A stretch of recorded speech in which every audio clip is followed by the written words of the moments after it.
Il est 20 heures ici à Paris. Bonsoir à tous. Bienvenue si vous nous rejoignez sur France 24. On est ensemble pour 2 heures de Paris Direct. À la une de l'actualité internationale ce soir. Également dans cette heure de Paris Direct, les sports avec Benoît Perrochet. Il reviendra notamment sur le championnat de France de foot et cette victoire du Paris Saint-Germain hier soir sur Marseille. 3-0. Avant cela, tout de suite, le journal. À la une, donc, ce discours prononcé tout à l'heure par Emmanuel Macron sur les orientations de sa politique africaine pour les années à venir. Discours, je vous le disais, juste avant une tournée du président de la République dans 4 pays d'Afrique centrale. On en parle donc avec Bruno Darou. Bonsoir Bruno. Bonsoir Ashreen. Emmanuel Macron parle d'un nouveau partenariat avec l'Afrique. Qu'est-ce qu'il a en tête? Alors, d'un nouveau partenariat, c'est plus précisément sur le champ militaire.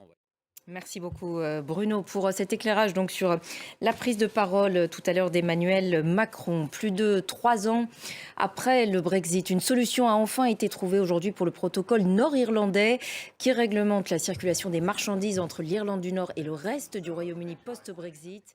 Et on en parle avec notre invité Denis McShane, ancien ministre britannique des Affaires européennes et auteur de plusieurs livres sur le Brexit. Bonsoir Denis McShane, merci d'être avec nous sur France 24.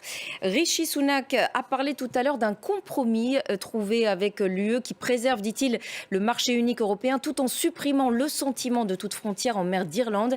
Est-ce que vous pouvez nous expliquer concrètement quel est ce compromis trouvé avec l'UE ? Disons que Rishi Sunak a simplement accepté. Merci beaucoup Denis McShane pour votre intervention ce soir sur notre antenne. En Italie maintenant, les gardes-côtes poursuivent leur recherche près de Crotone en Calabre pour tenter de retrouver des survivants après le naufrage d'une embarcation de migrants qui a soulevé une vague d'émotions en Italie et plus largement en Europe. Au moins 62 personnes sont mortes selon un dernier bilan. David Gilbert. Encore de nombreuses condamnations à l'international ce lundi, notamment du côté de Paris, après les nouvelles violences qui ont touché le Proche-Orient le week-end dernier. La ville palestinienne de Houara a été violemment attaquée par des colons israéliens après que 2 d'entre eux ont été tués par des tirs palestiniens. Leurs funérailles se sont d'ailleurs tenues aujourd'hui à Jérusalem. Léo Péchard.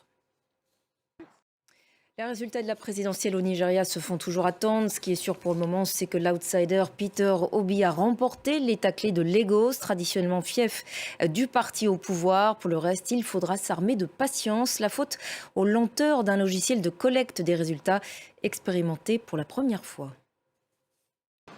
Allez, c'est l'heure à présent de l'actualité sportive dans Paris Direct.